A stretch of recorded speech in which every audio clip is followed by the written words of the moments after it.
video games. Good at making intros to podcasts. Hello, everyone. Welcome to George Ryan Video Games. I am George. This is Ryan. We are a monthly video game podcast where we discuss the news of the month prior, the games of the month prior, and what we're looking forward to next month. This is our episode for March, and boy, I gotta tell you, folks, we usually have a lot more stories to talk about. But I guess nothing happened in March. Everyone just decided to take a break. Everyone was too busy playing video games. What? I'm fine with that. Yeah, I guess so. Everyone was too busy playing Zelda. That's true. Everyone was too busy complaining about the motion controls in Zelda. No, it wasn't too bad. Okay, Ryan. Well, you know, right? All right. You know what? So yeah, we're gonna talk about like 4 stories that happened in March, and then we're gonna talk about the games we played in March, which is we talked about Zelda a little bit. I think Ryan finished Zelda. He's gonna talk about that. I played a little bit more about I it. have about 90 hours, I think, and for a college boy, I think that's a lot. Yeah, that's a lot. I have 20 something so far. Nice. That's not a lot, but I guess it's not a lot in the context of that game. And also, we're going to talk about, obviously, like I said, games of March, including Zelda. And we're going to talk about what we're looking forward to in April. And boy, there is a lot of stuff in April. Not to mention, like, one of them, like, for me, like, the most, like, anticipated thing. Well, we talked about it before, how it's my most, but not really, because was that about Persona? Just so you know. Yeah. So let's get into it. News of the month. News. Mad Catz is dead. Mad Catz is dead. So Mad Catz has filed for Chapter 7 bankruptcy, which a lot of folks, usually when you hear bankruptcy stories, a lot of people are like, hey, you don't know how bankruptcy works. But Chapter 7 bankruptcy is different from the usual Chapter 11, which is what most companies do, because it does not mean that they're for sale for another buyer. It means they are liquidating everything and firing everyone. They are done, son. What a shame. As of March 30th, the company has shut down and begun to sell off its assets, with all proceeds going straight to lenders, so people they borrowed money from. So what assets? Let's think. Spare Guitar Hero guitars, or I guess they have. You would imagine like the fight stick stuff would be the most. Oh yeah. So you would sell that to Hori or Razor. I don't think Razor's doing good with the fight stick. It's mostly Hori now, yeah. Hori and PDP, I guess, is the only. Oh yeah, I keep forgetting about PDP. Yeah, they used to be Pelican. Remember Pelican? Really? Okay. When were they a big deal? So Pelican, they were the ones with the Pelican logo, and they had the code. They had Codebreaker cheat engine because there was Game Shark. Was that owned by Mad Catz? Maybe. Anyways, there was Codebreaker and that. And Pelican made the accessories. They made a lot of the GameStop stuff. Okay. Yeah, so Mad Catz is done. Ryan, what are your fond memories of Mad Catz? I mean, I think Mad Catz did with some good stuff. They did. They made some cheap GameCube controllers that helped me out as a child. See, I think they made some good. I like the small GameCube controller. You did. I liked it a lot, actually. I was always the big fan of the classic, but when you needed something real quick that wasn't broken. Yeah, sure. Where you go. In the realm of third-party control, I think the Mad Catz small GameCube controller was sturdy. I remember being like, I trust this controller, being all right. They made pretty good Guitar Hero Rock Band stuff. So they made... That was okay. And then they helped Rock Band 4 with... which was their downfall.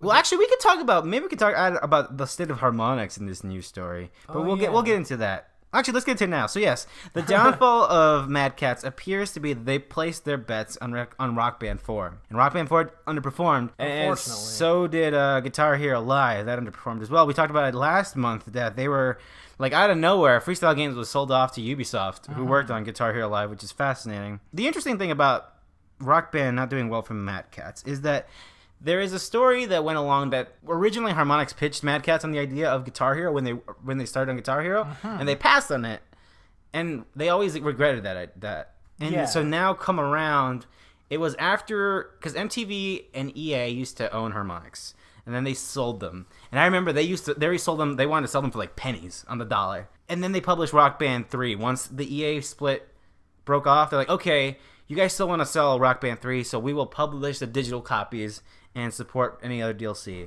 Obviously, the bridge to be like, well, if you ever do anything else, we already made a deal. And so that time came.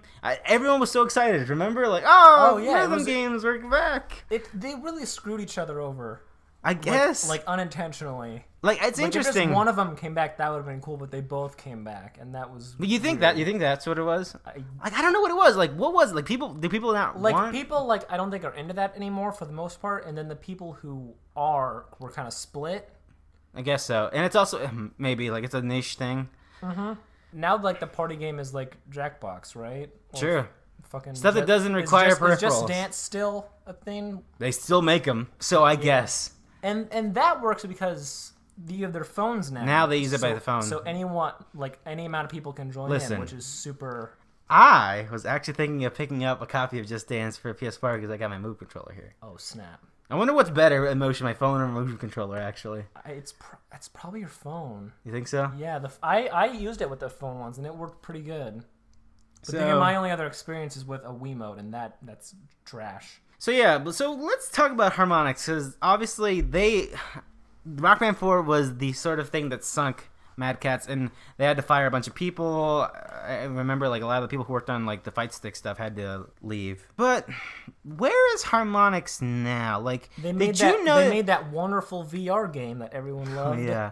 I played that. It's awful. Did you see the announcement of the new game they announced this month? It's a card game that is... Oh, yeah, the card game. It's the rhythm-based card game. You attach it to a phone or a tablet, and then you place cards on there and, like, remixes it in a sort of almost Neil Cicierega style sort of thing, where you're, like, playing, like, oh, it's got the, like, the beat of, like, I Just Met You by Carly Rae Jepsen, and it's got, like, this weird thing from, like, Smooth Criminal, and then you put a wild card, and it's fucking the wah from Disturbed. And it looks really cool, but I'm like... You gotta buy the booster packs. You gotta buy this thing for your tablet. I didn't. And I was like, oh, I don't think this is. I didn't read much into it because I saw the picture and I was like, that looks expensive for something that I don't feel like a lot of people will be into. Initially. So you're like, what is the future of Harmonix? I know someone, I forget who they work for, but they like track business trends in the game industry. Are they still working on Rock Band VR or is that Guitar Hero VR? Right, Rock Band VR also. Fuck, Rock Band VR came out. I totally forgot about that. Did it come out? Yeah, it came out in March. Oh, no. Oh, guys, I'm so sorry. But also, it's like, well, what's the market for that, right? Like, how big, how much you have to have a VR, and then you have to have the guitar, too, right? Yes, so it uses an Xbox guitar, so you can use any Xbox guitar. Okay. So that's cool. But... It's well, you imagine that game they're probably fine. That probably just paid the bills because you imagine Facebook's like, okay, how much money do you need? All right, here's a check. Yeah, and I'm like, yeah, cool. Sense. We can afford to stay in Boston for a few more fucking months. We can buy dinner tonight. Great. Because Amplitude literally was that game. Because when you make a Kickstarter game, you hope that like, all right, there are people obviously who will fund this game, but we also hope that other people buy the game once it comes out. Mm-hmm. And it seems for Amplitude that didn't happen. It seems like only people who funded that game. Well, it didn't get that like big like following afterwards. Like a lot of the Kickstarter games hit exactly huge right afterwards. Like, oh, I should like that regret of like, oh, I should have backed this when it was cheap. I guess I might as well. It doesn't get. It definitely did not hit like a wave like Shovel Knight, where people are still buying Shovel Knight in the year 2017. So yeah, Amplitude never got that, and they made that VR thing you mentioned that for PlayStation VR. They also did a thing for Apple TV. Oh yeah, Beat Sports. But no, they haven't. It seems like they're sunk cost. Like when I played Harmonix VR, you played the demo, right? I played the demo, but like nothing looked done. Like it felt so like half-assed. Like it could have been done like in a month, and it was so like one of the games like with quotes is just like you sitting in like this room and like stuff just like beats to a music around you. One's just a visualizer, right? Yeah, just a visualizer, which is one of 4 things that they advertise, and it's like that should be like an extra thing. It's a bummer because I think the concept of like doing like visual stuff with music and VR is fucking awesome. I love that stuff. Yeah, but I haven't played any of those games with my VR that have been like or experiences that like really like engross me. They just feel like things are happening and like okay, that's interesting. Mm-hmm. I could be just listening to this normally, though. And if you remember, there was the failed Fig campaign to bring Rock Band to PC. Oh, yeah. So, I don't know. I feel like it would have done better on PC, because people now hook those up to their televisions. It didn't help that it was after they launched that campaign after Rock Band 4 launched, to such lukewarm reception. And the interesting thing about that is that PDP signed them after. Like PDP is still making Rock Band instruments. Huh. I don't know what that deal worked out. I was like, I don't know if we're making very, very little of these. So I don't know if they get a cut of the DLC. I don't know what's going on. I would hate to see Harmonix go. They're the only ones who are making rhythm games. Yeah, at least the best ones. I love Dance Central. I love Rock Band. I even like the iToy Anti-Grav game they made. I love Rock Band Blitz. Rock Band Blitz is one of my favorite games of all time. It's very good. It'd be a real bummer, but the realist in me is I don't know. I don't think the market's here anymore for that. And I think they've struggled too much, which is unfortunate. Yeah. Remember Fantasia? Did that ever happen? That happened. Remember, they were still marketing, and then Xbox was like, Kinect! Never mind! You don't have to buy a Kinect. They flipped that switch when they were working on that game. Oh, no. And so when Fantasia came out that holiday, but at that point, people were buying Xbox Ones without the Kinect. Yeah. So the market was gone. That's a shame. Yeah. I don't know. I mean, it's good for the consumers to have to buy a useless camera, but bad for them. I think it's weird how they at first very much forced the Kinect with that, and then it feels like so long ago. They very quickly pulled that for some reason. It feels like so long ago. It does, yeah. Anyways, it's kind of a bummer. I personally don't have any ill will towards Mad Catz. I mean, I feel like they made the best. Apart from PDP, they made the best. PDP, I mean Hori. They made the best fight sticks. I think they weren't even able to ride out for Tekken 7. It didn't help that Street Fighter 5 wasn't a hit. That didn't help at all. They'll be remembered fondly. I think so. People love Mad Catz with the Z. It was also interesting that they had a lot of. Does that mean Daigo is fucking a free agent now? Anyways, let's move on. Destiny. Ryan, 2. Do you remember when Paul McCartney did that song, and then Bungie was so inspired that they're like, well, we should make a video game to match that song, and then they made the game Destiny. And then I played it, and I was like, this game sucks. And then people kept playing. I was like, this game fucking sucks. But I'm still playing it for some fucking reason. And then it got good, and then it got bad again. And everyone was like, you should make another game that's good again. Destiny 2. Destiny 2, here we are. So Destiny 2, before it got kind of sort of leaked by some PR advertising material. I think it was leaked on Target's website, if I remember correctly. I think it was Shadow of Mordor.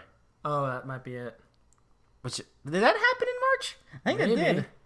And they're making a sequel to Shadow of Mordor. I didn't like Shadow of Mordor, so fuck off. Who cares?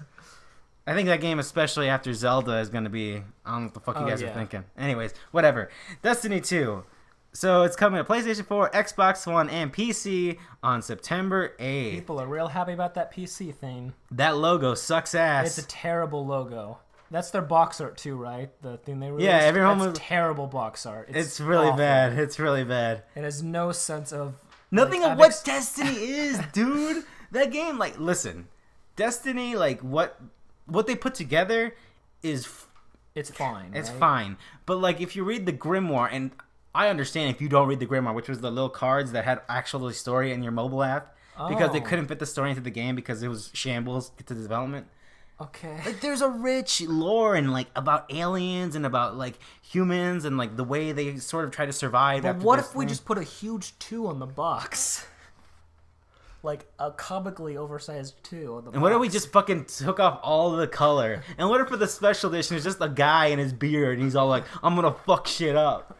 Not what that game is about at all. What? That game is about robots and fucking aliens and It's an MMO. It's about exploring stuff with your friends. Yeah, the fucking dude, the lore of Destiny is fascinating. And I don't know. So. But also you imagine Bungie, developers don't really have a say in the marketing of a game. This is probably Activision. And you imagine that Activision, after Call of Duty not doing well, it did well, but it's on a decline. It's on a decline. So yeah. you'd imagine in case because the rumor is that wasn't news that Call of Duty is going to do World War II. Isn't that its official title? Call of Duty so World War II? That's another thing of leaked documents. Okay, So we're not 100% sure. But you would imagine well, this game is kind of the direction Call of Duty's been the last few years. So maybe I don't know. Destiny 2, Ryan, you never played Destiny, did you? Didn't care. Do you care about Destiny? fate and like Oh no, what the world has for me in the second future? Destiny. Oh, What do you? I haven't reached my first Destiny yet. What's happening? I don't care about this video game. No, you don't George. care? No, Because you don't like you're not good at first-person shooters. But what if I told you the Destiny, the shooting when you point the gun at people Okay. and you shoot at it, Do they die? it feels very good. Okay. And that's really that for me. That's the legacy. Everyone's legacy Destiny, like, dude. Yeah, but like I don't care for MMOs that much. Maybe because like I don't have time to commit that many hours. Because like it's like the grind. It's The nothing. first but one was the grind. definition of grind. It was like holy fucking shit. And like I don't like that. Like when I played Knights of the Old Republic, like took me. Oh, Like, you played that? Yeah, it took me like a day of like nothing but playing before I could get a lightsaber. And like that's bullshit. Just give me a goddamn lightsaber. Because I do all this grind shit, and I don't care. I don't care about MMOs. I get it. Mm-hmm. I get there's a gun in this one, so that makes it better or something. I get that There's a it's- lot of guns. There's a lot of guns, and you can play it on your console, which I guess people want for some reason. Ryan, it feels very good when you shoot people. Okay, whatever. And I'm joking, but really, that was the whole thing of Destiny when it came out. Like, and it still is. Destiny's like one of the best first-person shooters. It's very satisfying. It feels really good when you point a gun and shoot people. Let's take that out of context. Or aliens. Sorry, they're Let's aliens. take that out of context, please. Well, there you go. But anyways, Destiny 2. I think I'm going to pick it up. I know people who would play with me, and I think... Because I played it with our friend Zach. And Yeah. I really enjoyed the first 20 hours until you reach that point where, like, that's it. Like, this is the whole... You just saw all the content. Do you want to do that again and again and again and again For now? another And I was like, hours? nope, I'm out. See ya. I didn't even see the DLC that people thought was great. I'm pretty sure Zach also, like... Yeah, I think we all dropped out of it. Like, Yeah. we're done. Like, this is... That game's... was fine. So yeah, I hope Destiny 2 is interesting. I will play it because I think I have people that I could play it with. Okay. Anyways, Destiny 2. Also, not like everyone saw it coming, so it's not a big surprise. No, it's not. You know what? I touched upon. Let's talk about the Call of Duty stuff, Ryan. How do you feel about Call of Duty going back to World War II? Another game you don't really care about. A game I don't care about, a war I know little You about. have a copy of Black Ops 3, don't you not? Or did I you sell I sold my Okay. copy of Black Ops 3? Black Ops 3, yeah. No, I don't care. Okay. I played Modern Warfare, the fourth one. So the Call of Duty first 4. Modern Warfare. Yeah. And I was like, this feels very generic and uninteresting because it's just like fucking it's just nothing. It's just a normal, like, I'm killing people who were just fighting for their country because they're told to by their government. That doesn't feel good. I feel terrible. Oh well. And in World War II, that was especially... Man, you should have finished. You should have finished Call of Duty 4. You would have liked that ending. I only played multiplayer with friends. Oh, okay. So you would have liked that ending because that's what that game's about. Oh, okay. That's awesome. The guys do their mission and then they're gonna go home and then the government decides, fuck it, we're gonna nuke these guys while they're still there, and then you get nuked and then you walk out to see the destruction and you realize that you are just a pawn by the government and you die. It's nice. awesome. It's so good. That was like one of the first moments of like a military game. Like really, oh, actually, That's actually good. Good job, guys. yeah, I don't really care either. I don't like the title. It's bad, right? It's Like bad. Call of Duty World War II. I thought Battlefield 1 was a bad title, and then they just like, whoa, you want a And bad that's title. the thing. Like Battlefield 1 looks like a good game, and I told myself I would have played it because the change of setting, but I never played it. So I don't think I'm gonna play this either. But I'm interested to see what game they make. But it's like we've had like a bunch of World War II games already. Call of so- Duty 2 is a good video game.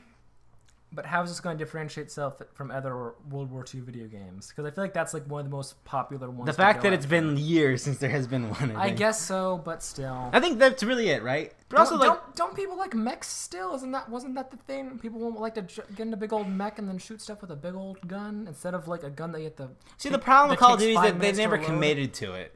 Yeah. They like pranced around it and like not really owned it, and that's the problem. That's why people don't like it. You're like, well, fucking do something. Like, commit to your thing.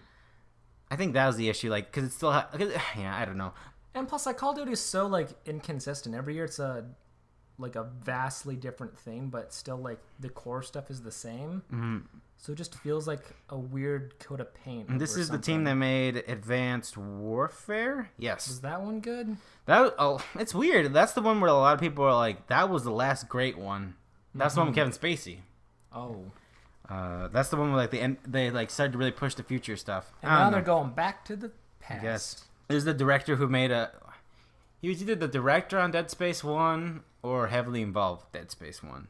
I miss Dead Space. I miss Dead Space too. Dead Space was very good. And I actually never played Dead Space, but I like the idea of Dead Space. It's a very good idea. I never played much of it because I was bad at shooting and I would get scared easily. It's a very scary game. It is very scary. And then they made it. And remember that multiplayer trailer for 3? And people were like, doesn't that defeat the purpose I do remember of Dead that. Space? I remember a lot of things about Dead Space 3. Actually, no one remembers anything about Dead Space 3. No. It was like you had a buddy with you. And it was Did you know Dead Space 3 came out in the year 2013? And that is the same year Lego City Undercovers came out, and that is now being repackaged in the year 2017. So what I'm saying is that I'm looking forward to Dead Space 3 for $60 on my PlayStation 4. Hell yeah. Ryan, what if Sonic forced you to play Destin? I don't know. Sonic Forces is the name of the Sonic game coming out later this year. That's not Sonic Mania. It's a better logo than Destiny 2. Sure, but it's confusing. Like, I don't know what this says. It's like, is this like a communist game? Like, what? Like, from what I can get from like what they've said, it feels like it feels like you're fighting this war against Eggman, which is like weird and like extreme, but like that also works for the universe, I guess. And Sonic has to. Isn't the idea that Sonic has to get a group of people to help fight the resistance? I think I that's keep hearing the word resistance. Exactly. I think that's what we are assuming. Okay. And it has like old Sonic in it, and it's based on the Hedgehog engine too. So it's a. What about the first one? That's the one they used for Sonic Unleashed, Sonic Generations, Sonic Colors. Oh, that was the Hedgehog engine. That's okay. So it looks like this is a revamped Sonic. So that means it's like a game in that style, which is what hopefully better physics. People like that style the best. But here's the thing, Ryan. Okay. Sonic Generations isn't a great game. I remember you loving that game at first. I know. And then a year or two later, you were like, Ryan, but I called you over here to tell you one thing. Sonic Generations, not that great. And then I left. And then I think Sonic Colors, I played a little bit of that game. That game starts off really strong. That game starts off really good. It just gets repetitive. Yeah, I figured. But when I finally played it like this last year, and I was like, oh, this game's good. Mm-hmm. So yes, I'm interested to see why they had to retool the engine. It looks like I would assume just because it's a new generation of consoles. I guess you don't have to though. I mean, then the game's still running on Unreal 3. Yeah, but then you're just fucking Telltale. Like, I guess so. You should update, or else people will forget about you. I guess this is news to see. Telltale CEO was replaced this month. He stepped down. I don't know. Maybe they'll get a new engine. I don't know how they're doing over there. I don't know either. All I know is that I went to a Target and I saw like 75 copies of Minecraft Story Mode. I saw that picture. And like 15 copies of Batman the Telltale series and 3 copies of Tales of the Borderlands. So I'm excited to pick up Walking Dead Season 3 for $5 in a few months. I know. That's another thing. There's a season of The Walking... We just got completely off tangent with Telltale, but whatever. What was I talking about? Sonic? Oh, yeah. Sonic Forces. I'm excited for Sonic Mania. Subject. I will play Sonic Forces, but I don't expect anything out of it. I hope it's better than Lost World. I hope it's better than Lost World, and I don't imagine it being better than Sonic Generations, which isn't even that good. Lost World was weird because it had parts of it that I thought were very good, but then like world-related stuff and the bosses especially were very, very bad. I never even played it. Like, it's weird because I'm curious. It's on the PC now, isn't it? Yeah, it is. That's interesting. See, I want to play like every Sonic game, but for some reason that game does nothing for me. I don't know what it is. I think it tries too hard to be like Galaxy, but it doesn't do enough. And then it also like shoehorns in a lot of Sonic Colors stuff for like no reason. Like it uses the wisps. The wisps are in there. there. The wisps are in this game too, by the way. Oh, come on. They showed them in the trailer. They were in the trailer. But like they had a reason to be in color because that was the thing you were like saving, and then like in Lost World it made no sense because you were playing the game and then they just appeared, and it was like, okay, but why? Are they part of this lore now? That's what I care about, the lore of Sonic. I guess so, because if they're in this game, I don't know. Who cares? It's gonna be on Switch though. It is. I'm excited for, but so is Sonic Mania. Yeah. God, that game. Oh, I guess that was delayed till summer. That was delayed to the summer. I mean, we saw it coming because spring was almost over. So. I mean, that's good though. Yeah, I'm fine. That Sega actually delayed a Sonic game for once. No shit. I don't think they've ever done that. No, they're fucking idiots over there who like you gotta hit the deadline. We're gonna make this deal with Nintendo. What? We thought our game was for PlayStation 4. Nah, you're fine. That's all the news I This got. doesn't run on the Wii U. Make it work. Yeah. That's all the news I got for this. I guess there was, speaking of Crytek with that game, because there were some folks, that game was running on CryEngine. Crytek finally fired a bunch more studios, and one of them got sold to Creative Assembly. So there's the folks who make Alien Isolation. So hopefully they're making new Alien Isolation. I doubt it. They made Halo Wars. I don't think that did anything No. for anyone. I mean, the biggest issue with Halo Wars is like it was on PC and people were like, "Oh, great," but then there was no keyboard controls, right? And that's how for the first one, but but the second one I think is fine. Okay. But I'm just saying nobody cared about Halo That's Wars true. 2. That's the only title they had this season, so this year so far for Xbox exclusive. Oh, that's a shame, you guys. I don't know. Anyways, we're gonna take a break and then we're gonna come back and talk about the games of March. We gotta talk about more Zelda. I think we're gonna end cap Zelda because I know we talked about it, and I'm sure people are tired of hearing about Zelda. Probably. I mean, I'm honestly not, but I love that game. So yeah, we'll be right back.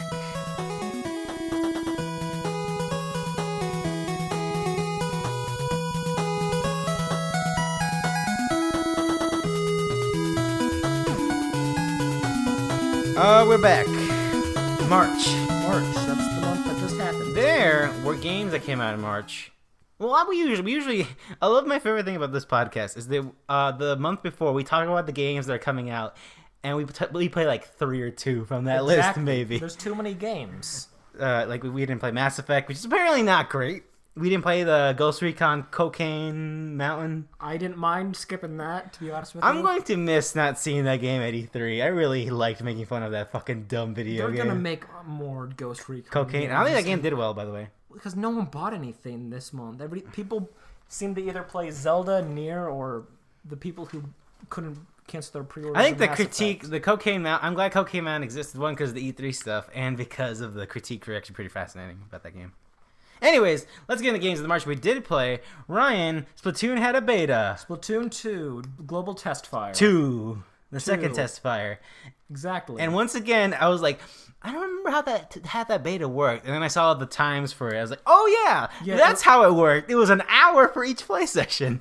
Well, you got to play I played a lot of matches just in an hour, and there was about 10-minute leeway after the hour. And there were some weird times for Japanese folks, right? There was weird times for everyone. I could only play at night. That's what I'm saying. Like, there was to accommodate folks worldwide. Yeah. There was one that was at 4 a.m. Yeah, my us. coworker told me about that. Oh, jeez. So Ryan, It worked primed video game mind Okay. looks at Splatoon 2, and I'm like, this looks like the more same Splatoon. game. Yeah. Is it more Splatoon? I mean, isn't that what we want? I mean, I prefer some sort of leap from sequel to sequel. This That's does not true. look like a giant leap. Yeah, I played quite a bit. It played a lot better than the first Splatoon Global Really? Testfire. Yeah. Oh, okay. Because that wasn't very good. And I don't remember. I don't have many memories. I don't think I participated in it. Everyone just used the roller, and it was just this weird. Oh yeah, I remember that. I remember that. But there was a good mix of everything. Because people were convinced the roller was for the OP or some shit. It I was like, no, wasn't, it no. wasn't. Fucking. Yeah, there was a good variety of weapons. I never really had that hard a time finding matches. Sometimes I would wait for a while and then I'd get out.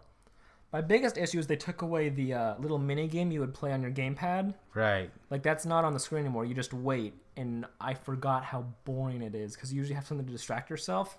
Instead, they replaced that with this little. You can remix songs. You can remix the song that plays, but the song that plays isn't that great. And remixing is entertaining at first, and then it's like, okay, that's fine.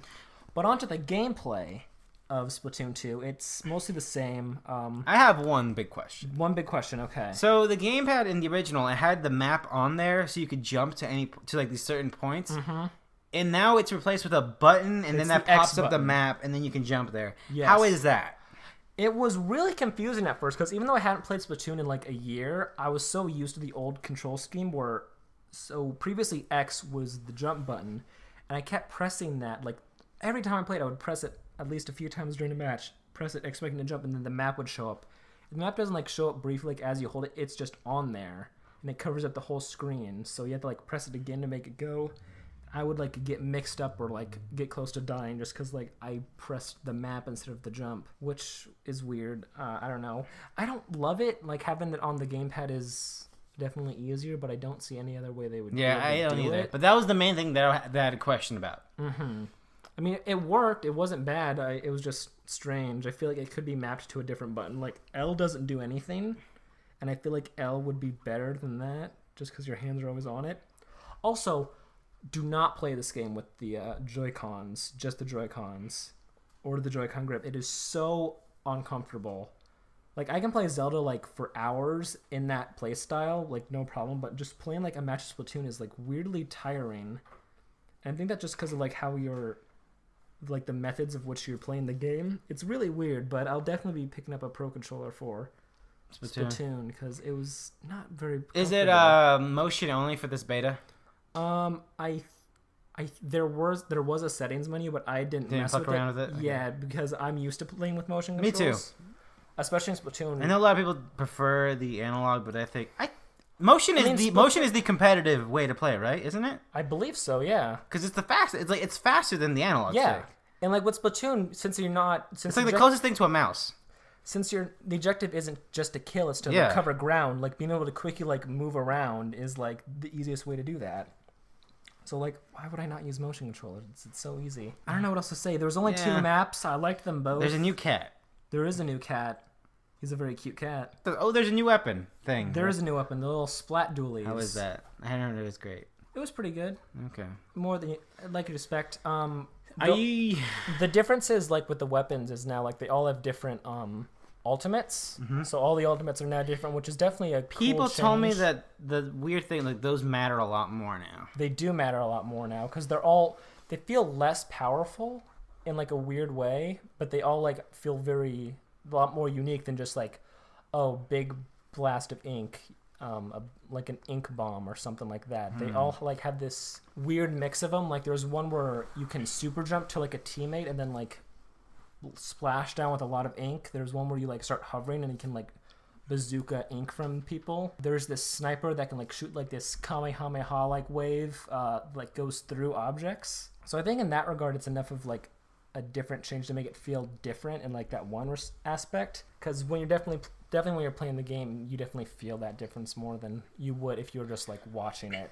I'm assuming there was no customization of outfits in this one. No, every time you start a new game you would like be a different like character with a different outfit, and you would have, and the outfit would definitely have perks. It had all perks to it, but you couldn't choose any of that. Okay, gotcha. I'm assuming you were gonna buy Splatoon 2 anyways. Oh yeah, I love Splatoon. So I'm not gonna say it like that, but like I don't know, it's more Splatoon. Yeah, it was super fun to just play Splatoon for a while. Yeah. Even though I only got like 2 play sessions in, so like 2 hours of Splatoon. Obviously, we don't know about the single player yet, which I'm excited for. The hints they've given on their website, the Splatoon Tumblr, have been very promising about that.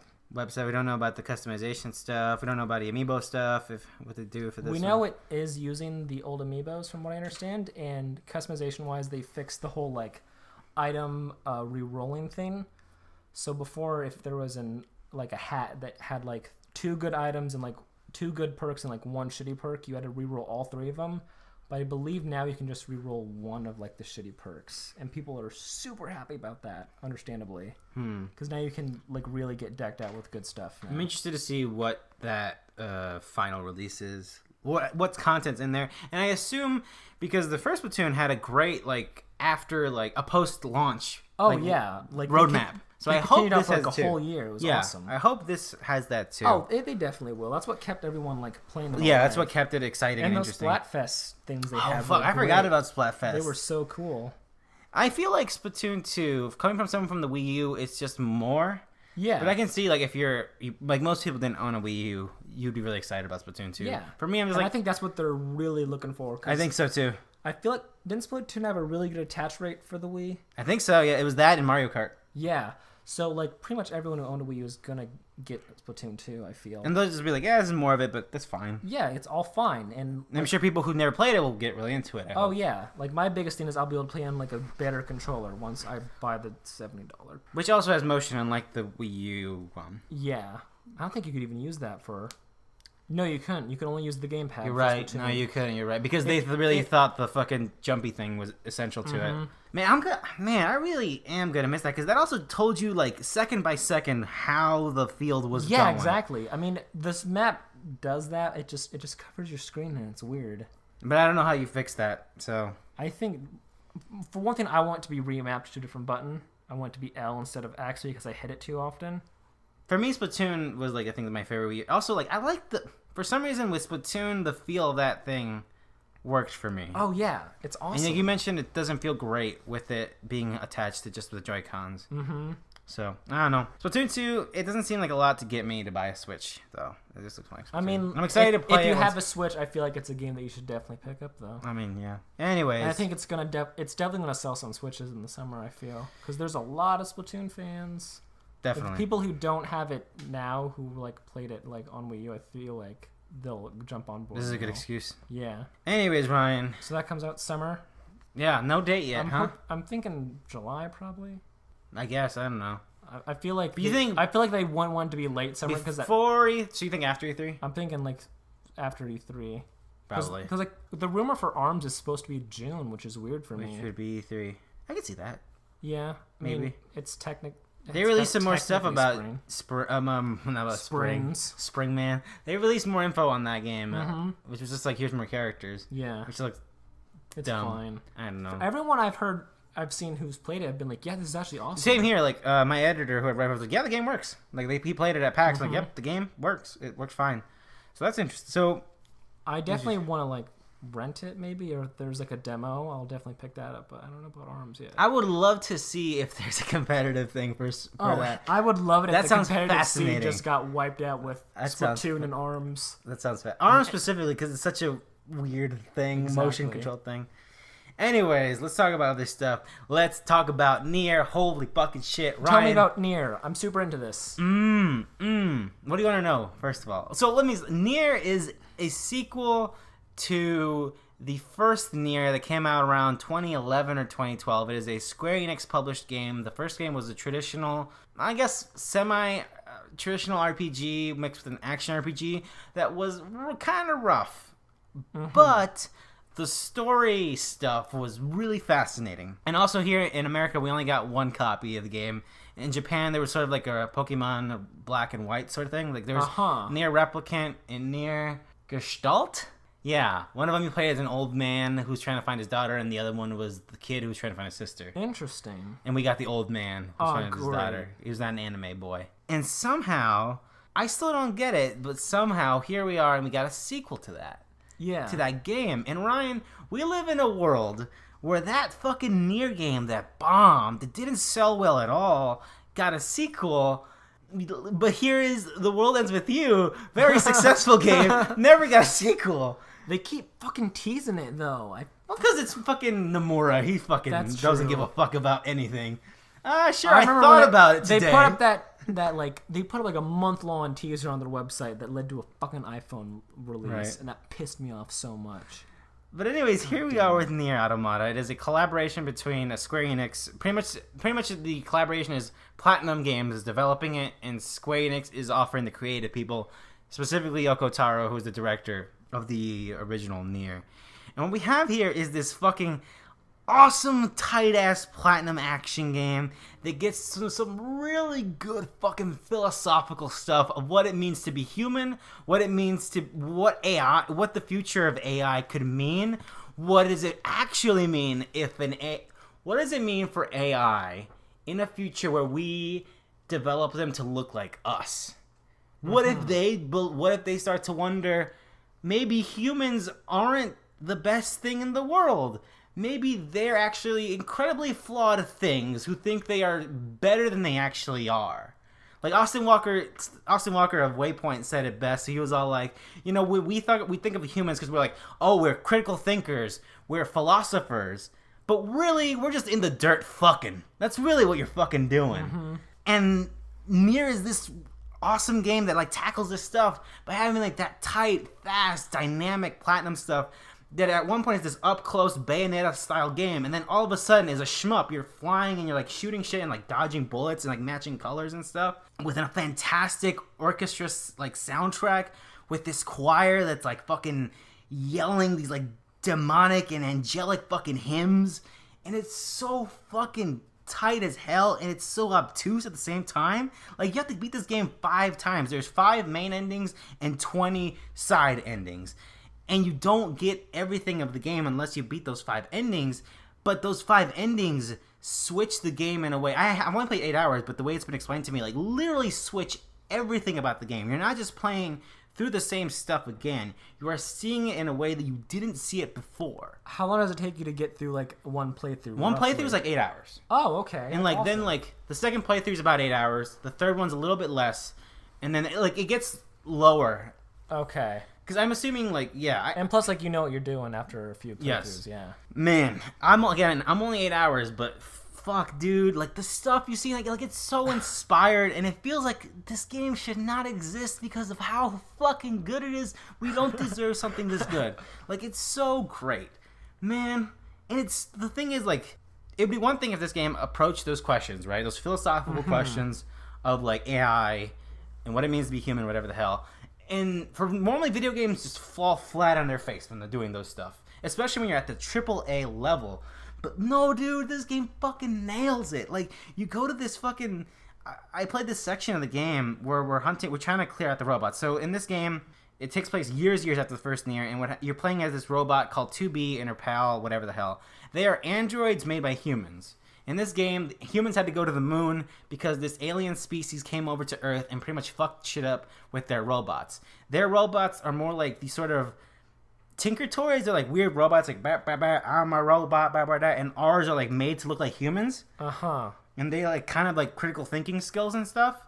And so you go around killing these other robots who are left over from when the aliens did their shit, and the humans want to like send these human-like robots, their robots, to clean up the robots so they can go back to Earth and live on Earth. Because Earth is still habitable, but there's robots everywhere. The robots everywhere. And so that's what the game is about. You play as these androids who like go to missions to help the humans, whatever the fuck.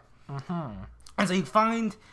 And so the dichotomy between the two robots is so great. Like the android, like they obviously they're not like us. Yeah. They're fucking idiots over there. And you get to this scene. Are they?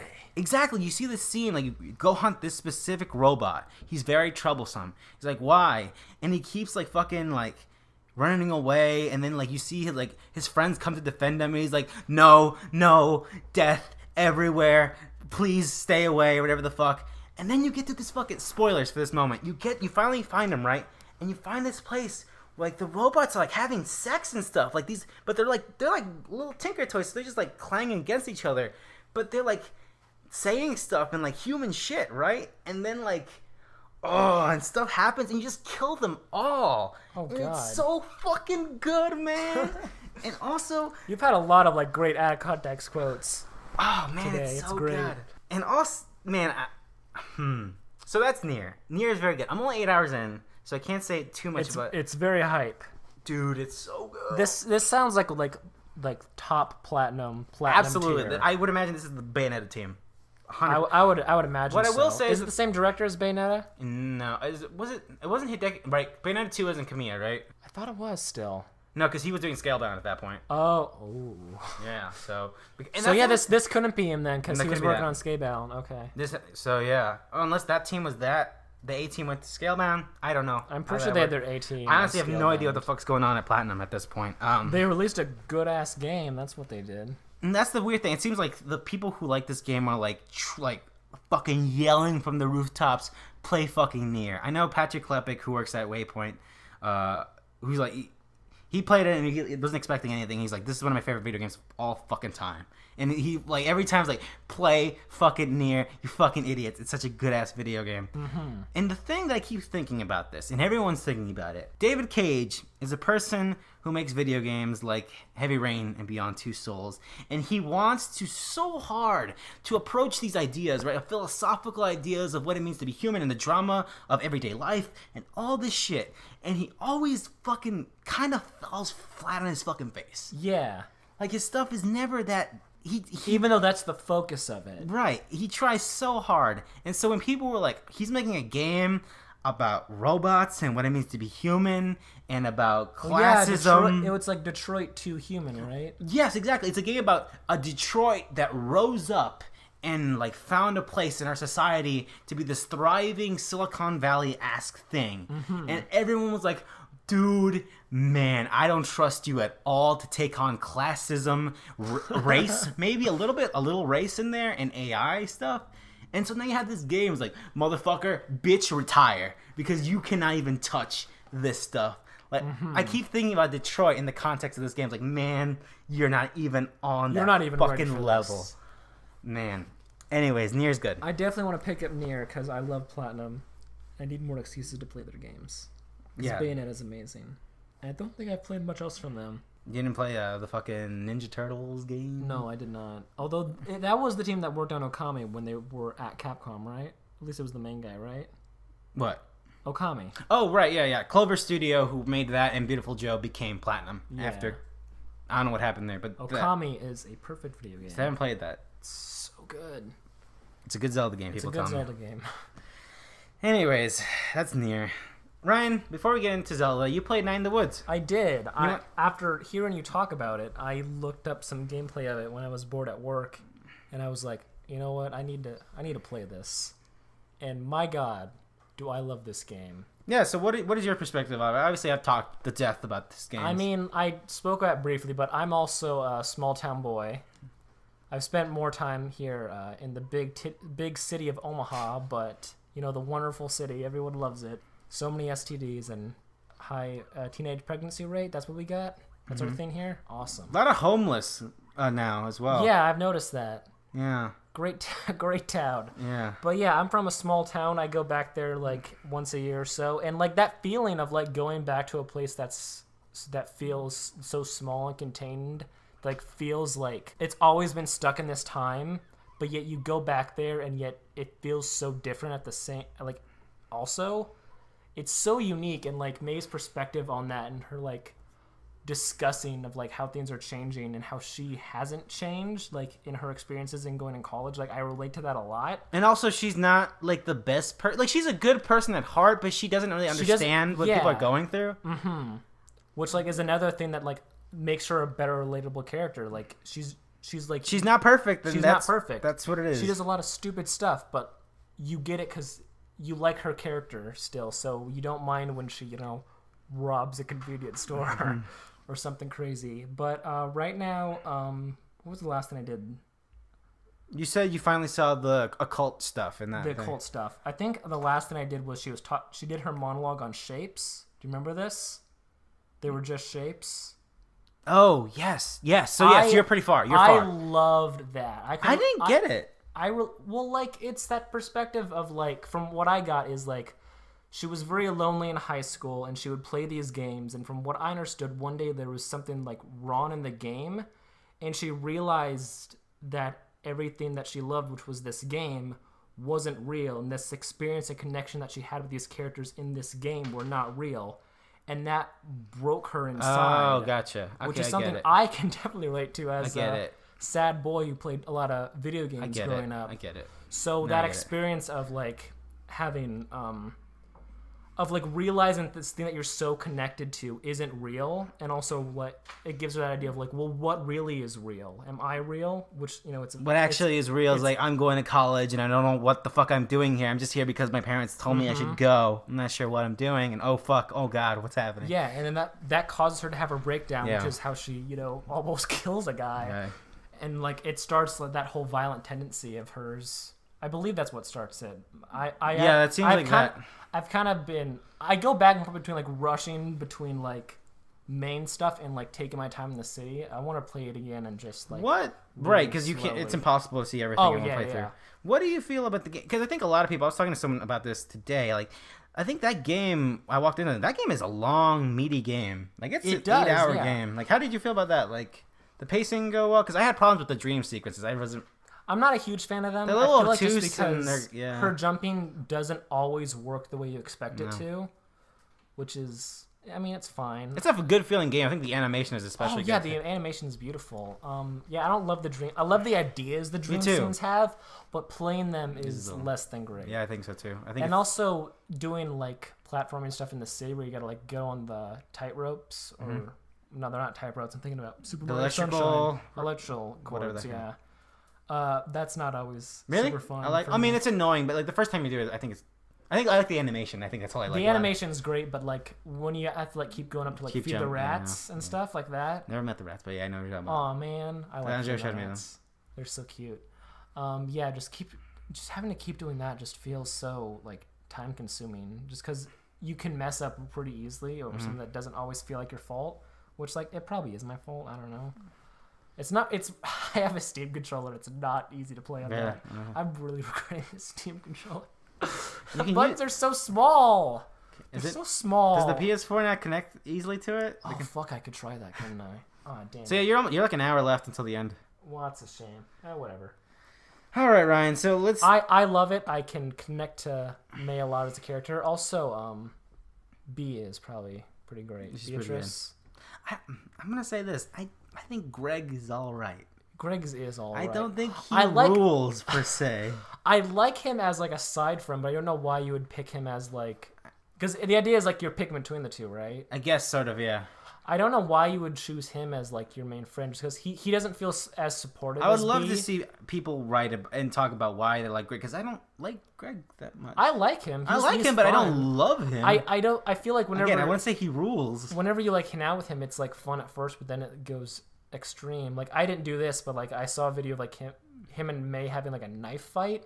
Yeah. And I'm like, they do crimes. And they do that's so I like cute. that. I like that. Crimes. It's so cute. I love that game. I think it's a good game. Anyways, Ryan, let's talk about Zelda again. Geez. So we talked a lot about it last time. And I've had You've had much more time with it. I've had like peaks. I was at a peak when we talked about it, because that's when I started the game, and I was like, oh my god, this game. And then I went down on it. And really? I was like, the combat seems meaningless. I don't know what I'm doing. But then again, I got high up. I got to see more of the good like shrines, and like I started to really feel like the place started to feel like a place. Like I finally got to like the second village. What is it called? Hayato. So yeah, I got to there. I like really loved that place, and like the people in there. I liked that, and I was like, okay, this place is starting to feel like a place people live in. And then I got to meet the fucking Korok guy. He's cool. I got to finally meet one of the goddesses. I got to Prince Sidion, or whatever how you pronounce his name. He's fucking great. And he's a great boy. And now I'm in this game. I'm like, okay, this place, I like this a lot. Like it's a place. I know when I'm doing stuff. Yeah, it's really good. That's all I got so far. Like an idea of it all being a place. Like I have like 90 hours. I'm 90 hours in. I've beaten it, and now I'm like, my goal is to like do all the shrines, and I think I have like 85 of them. So I'm working my way on doing that. And what's super crazy is like, even though the world's huge, like I remember the world really well, which is strange because you don't backtrack that much. But like I can remember distinct places like super vividly because it all feels so real and it flows super easily. Right. Like for the memory stuff. Like, I reached a point where, like, oh, I know exactly where this is, even though it feels super awesome. vague. Yeah. Which is crazy, and it feels so, like, genuine and awesome. And also, like, now that I'm done with it, I feel safe in, like, looking at a few things online that, like, either, like, trick me or, like, oh, what's, like, you see, like, an article, like, oh, check this out. I was like, well, okay, well. And you can miss a lot of stuff that, like, is, like, right there. And, like, finding that again, even after, like, looking it up is, like, super crazy. It makes everything feel so much more, like, there. And that's a great feeling. Yeah, totally. I love the game. Definitely see that. That's the weirdest thing about... I think that's the weirdest thing about Zelda is, like, it feels like Link himself is certainly powerful, but in the grand scape of things, you feel like you don't know everything. I don't know. Like, you feel like... you are to the whim of this place. Like, you are going to miss things. You are not going to, like, do this thing easily or immediately. I don't know. I really like Zelda. I haven't had as much time as I would have liked with it so far, but I still like it. I was at a point where I was like, I don't know if I like this game, and I'm like, no, I really like this game. Actually, I think it's fantastic. Good. It's a fantastic game. It definitely is going to change how people look and critique open world games. Yeah, I feel so bad for every open world game after this. Yeah, exactly. It's so difficult. I mean, it'll be good because like in a few years from now, we'll see like a resurgence of like people who've improved on like stuff in this game that we didn't necessarily like. It's fascinating to see Horizon and that game come out the same week, because for a few days everyone was talking about Horizon for 3 days, and then Zelda came out. I was like, never mind, just throw it out the window, because Horizon is a much more structured and Zelda. like it tells you where stuff is. Yeah, like here's this, here's this, here's this, here's this. Zelda's but it's still like, a good game out here. But here's a photo. And you can do that if you want. I don't something care. Like, wait, I think that was there, and then you go over. Yep, there it was. Cool. I don't know. Do you have anything else to say about Zelda, Ryan? I love it. It's beautiful. Is it your favorite Zelda game? That's hard. It's also hard to say because it feels so different from everything that came before. It does. Like, I think of like old Zelda games, and they definitely have. I mean, they're all rooted in that. Like when you Ocarina of Time style, which I don't love. It's like when you say something like is a Zelda, like when you compare something, like, oh, it's like a Zelda. Now it's so different. Like, oh, you're talking about like you're not talking about Breath of the Wild. No, I'm talking about like those other games. Yeah, those are the ones that we talk about sometimes. Yeah, it's weird. I'd be very interested in seeing like a follow up to this that follows more of a Zelda format, because like I feel like the thing I loved most in this game were like the big dungeons, which you haven't been to yet. No, I haven't hit any big dungeons yet. That's the Divine Beast. Yeah, I know. Which I hope's not a huge spoiler. No, I mean I know. I now know which one I have to take. Obviously, I got to the fucking what are the water people? The Zoras. The Zoras. So I know their stuff. And you see the big elephant. Yeah. Like exploring those dungeons is so much fun, and I love doing that. But you only do it 4 times. Yeah, that's what people miss. Like they miss the sort of. It doesn't feel randomly generated, but there's a little bit less curation to it. Like a little bit like, fine, you're gonna go through this thing. Mm-hmm. And that's what people miss a little bit about it. But what's also cool is like when you go in them, you have like your objectives, but like the whole game, you can choose when to do those objectives. When with traditional Zelda dungeons, it was very much like, okay, find the key in this room, go through the door that has the key, find the key, go to the next room, like that whole thing. And I love their approach to it, and I love like how you're able to interact with like the dungeons through like unconventional ways, and you'll see that once you actually get there. So I'm very excited for like the DLC, because the DLC comes with a new dungeon, but I also really want the next game to have like the like traditional like 8-esque dungeons, because I love their new ideas behind it. It's so much fun. Mm-hmm. It's so good. It's fun, and they're like all interesting to. Because obviously the game proves that they still know how to make good. The puzzles are great. Yeah. They're still good at making puzzles. Yeah, and what's awesome about these puzzles is you don't have to do them the way it tells you to do them. You can totally. That's the best thing. Like you can completely. I solved the dungeon the way you're not supposed to do it. Yeah, but it felt fine. It felt like that. It didn't feel like you cheated it. Didn't feel like I cheated. It didn't feel like I mean, I've seen like some people, even like speedrunners, like. They do it in a way that's pretty cool. Like I just did. You moved this here with the magnet thing, jumped over there, and I finished it. And that's so fucking cool. Exactly. I don't know. Zelda's great. It is very good. I can see why people really like it. It's a good video game. Yeah, it'll be interesting how we're gonna feel about this towards the end of the year. The end of the year. And like what happens after. The reviews for like Shadow of Mordor, if Red Dead even comes out this year, I don't know. Or like the new Assassin's Creed. Because this is like the like top 10. This is like the top game of the year so far from absolutely like, review wise. So like comparing like, well, it's not as good as Zelda because it doesn't do like these things. The open world, and it's like it shows me everything. Is and that like this fair, though? place doesn't feel like a place. It's interesting. It's a good game. It's a good video game. It's a very good game. Anyways, April, but I mean, we can't stop making video games after Zelda, I guess. So games are still coming out. Unfortunately. So games of April, some of these are attached to news stories, especially this first one. Drawn to Death is finally coming out, and it's also going to be free with PlayStation Plus. The sequel to Drawn to Life, my favorite game for the Nintendo DS. Classic THQ. THQ Nordic, bring that IP back. Oh, please don't. Please don't. It was bad. I'm not mistaken, like some people who worked on Scribblenauts worked on that. Remember? Probably. I don't know. Because I think Drawn to... I just know, like, I lent it to my friend, and then I got it back, and she'd made everything dicks. Oh, okay. So, you know. All it's right. a great game. So Drawn to Death was in public beta for the longest time. I got into it. And then they decided they were going to start charging for the game instead of making it free to play. And now it's going to be free for PlayStation Plus, and it's going to be charged after the fact. But they probably want a pool to at least start. Yeah. So here's the thing with this game. I played it.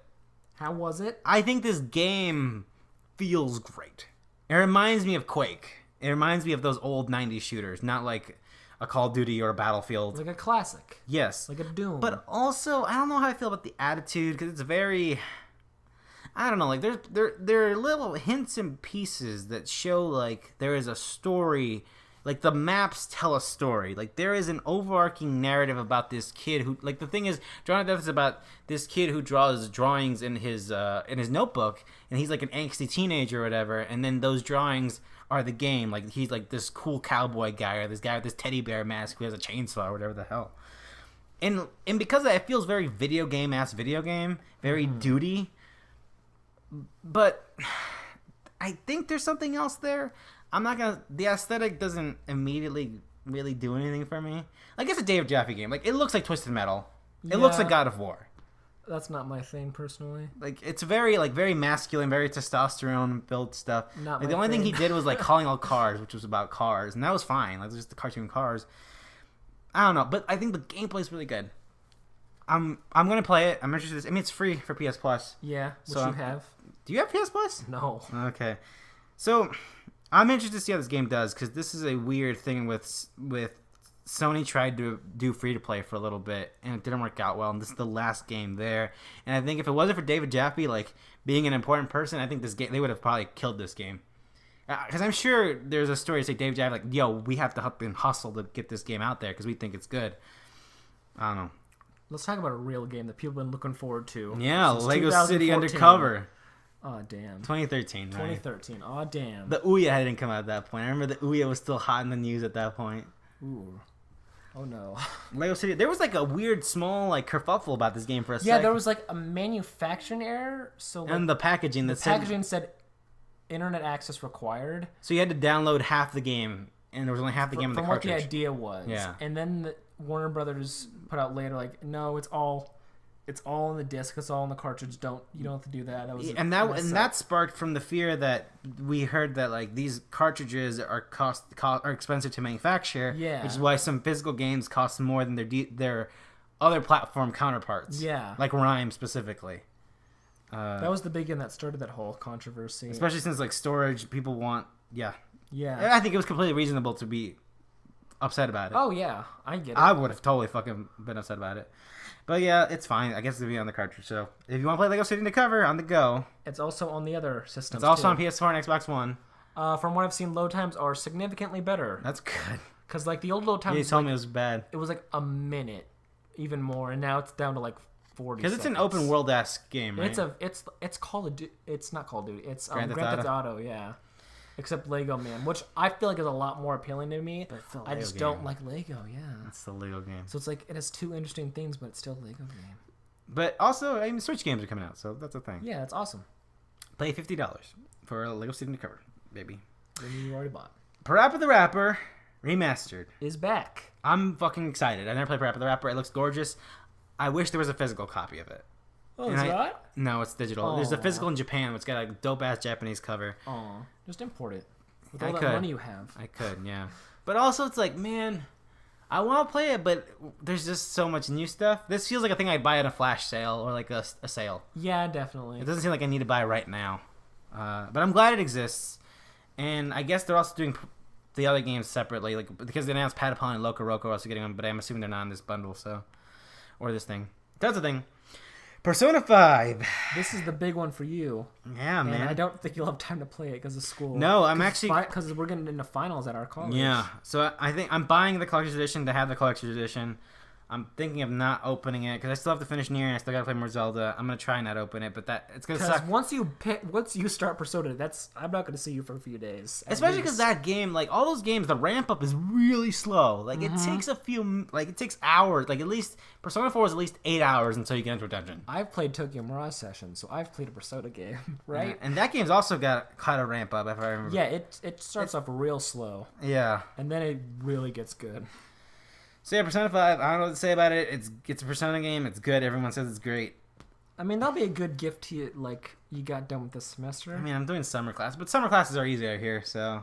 It depends. Are you going to campus, or is it just online stuff? I think one of them's on, I don't remember anymore. Okay, whatever.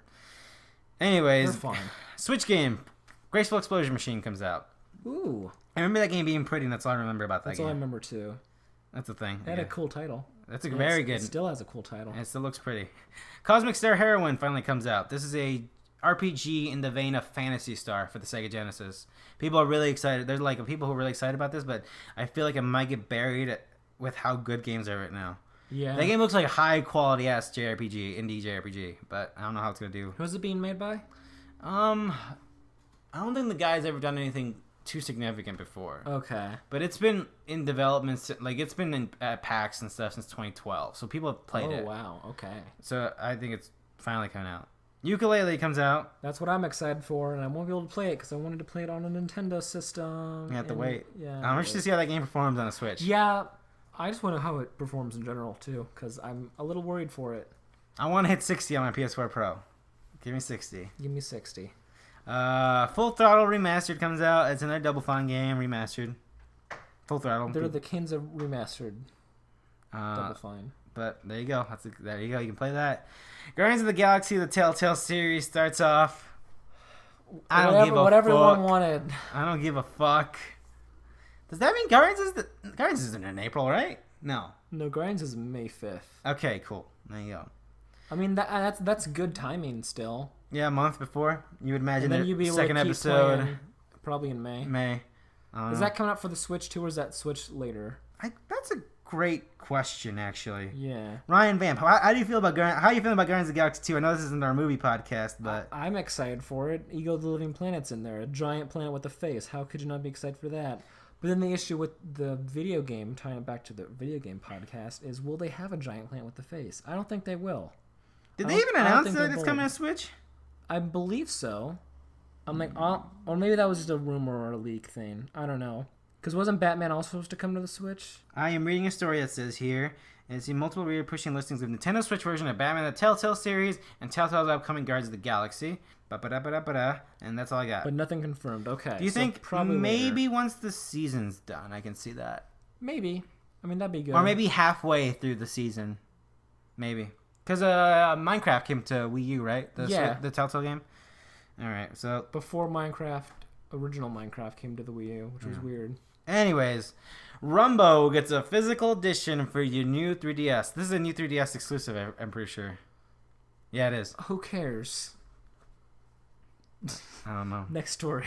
This was also announced in April. It's coming out, announced in March, coming out in April. The Disney Afternoon Collection, which is a collection of DuckTales, DuckTales 2, Darkwing Duck, and Tailspin. Or is it Tailspin or Chippendale? I think it's Chippendale Adventures. I forget, to be honest with you. I'm fucking hyped for this, man. Those were some good games back in the day. It's also being done by Digital Eclipse, who's the people who made the Mega Man collection. So it's going to have archival stuff in it. Cool. So I'm excited for that. Nice 20. I'll actually buy that day one because I actually want to support that stuff. Like, go back, find the licenses, and just repackage these fucking old-ass games. Just do it. Please. I'm trying to think of what other old stuff would I like to play.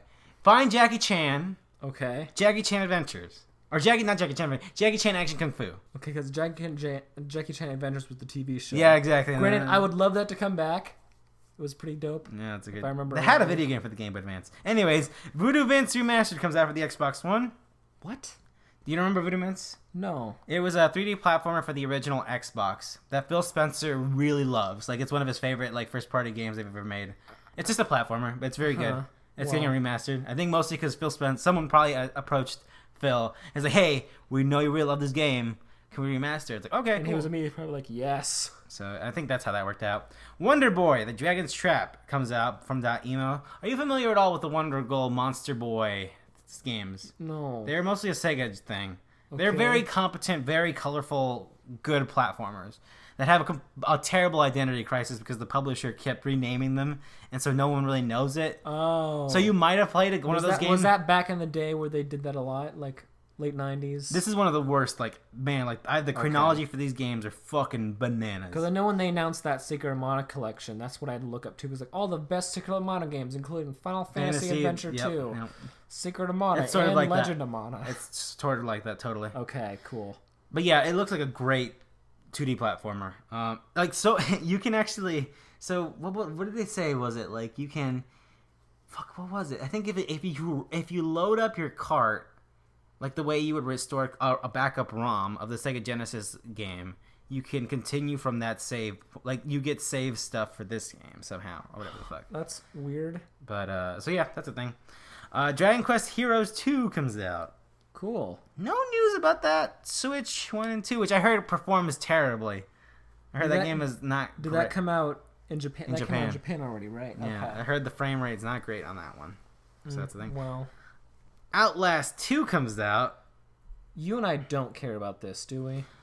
See, the thing is, like, I care about horror enough that I want to play it, but I'm not you've also played excited. Outlast. Yeah, I hate Outlast 1. But again, the person who likes horror in me is like, I'll play it. I want this to work out. Yeah. Puyo Puyo Tetris comes out. The best Tetris game ever made comes out. Puyo Puyo Nintendo Tetris. Switch. And every other console. So that's the thing.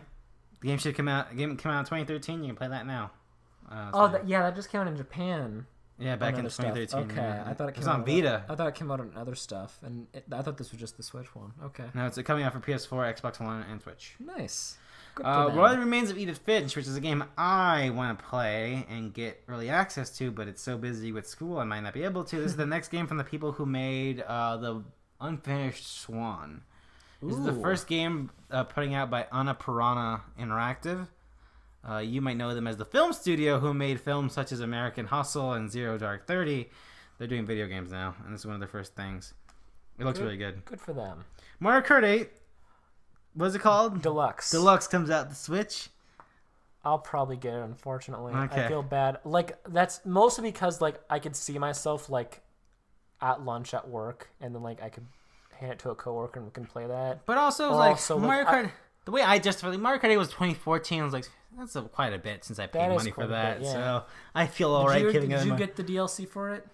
I think at one point I did. Okay. I feel like if not, I should redeem some of my Nintendo stuff because there's a reward for that. There is, yeah. But I'm pretty sure I did. I think so. Anyways, yeah. I also love battle mode, and I really miss that's the thing they revamped, right? Yeah, for this one. that's the big selling point for this. Also, a few new characters, which is cool. Splatoon guys, Bowser Jr. is finally back, baby. Dry Bones is back, baby. So that's There's good. Probably like a bronze Mario. I don't know. Probably. Anyways, I'm excited for that though. Little Nightmares comes out, which is a 2D horror puzzle platformer that's being put out by Bandai Namco. It's not made by Bandai Namco, but they're publishing it. It looks interesting. Looks like something I would play during the end of the year when I'm trying to clean up and stuff that looked interesting. I told myself I might get back to that. And I was like, this looks like a horror neat thing. I'll get back to that. And that's it. That's it. A lot of video games. I plan on playing John to Death, Persona, Disney Afternoon. I don't think I'm going to get to Outlast this month. No. I might get to What Remains of Edith Finch. Maybe.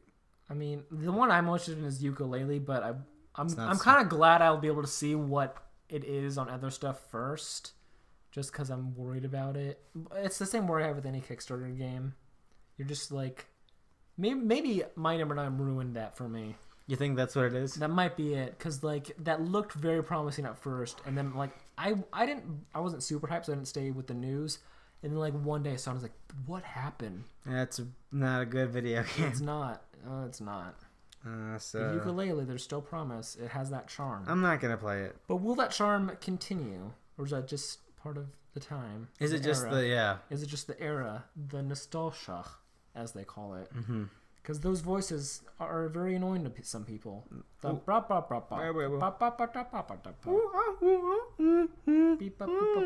that stuff. I like that, but play Mario Kart probably. I'll definitely play Mario Kart. I don't know. I have to finish Zelda. I still have Zelda, and I want to play Night in the Woods. I don't know if I might get. I don't know how Persona's gonna shake out for me. I feel like it'd probably be best if you waited for summers. I think so too. I feel like you're definitely gonna get into that. Yeah. Anyways, that's a podcast. That's it. Video games. Video games. We play them a lot. Yeah. So that's it for the podcast. We're really bad about promoting our stuff. Ryan, do you know about your Twitter handle finally? No, it's at Frying Pans, right? Yeah, Frying Pans. Right. That's it. What's the thing you don't know? Isn't there a thing you don't? No, it's Carrie who doesn't know it. Yeah, Carrie doesn't know. Anyways. The other person. Yeah. Anyways. Because hers is like care underscore something. Yeah, which I understand. Anyways, you can follow us on the Twitters. I'm at jcruzalvarez26. I also talk about video games on there for free. This thing costs money, but whatever. Not yet. Anyways. I also talk about video games sometimes, mostly movies. See him retweeting a lot of fucking contests. I do that a lot. I'm gonna slowly stop doing that because I'm like, I probably won't win anymore, will I? No, maybe. Who knows? Anyways, that's a podcast. Have a good one. Thank you for listening. It'll be a good one. Take care. Play more video games, I guess. They keep coming, so you gotta do something with them. You can't just use them as kindling for your fire for the upcoming robot moon apocalypse. Anyways, for George Ryan Video Games, I'm George. I'm Ryan. Have a good one. Bye.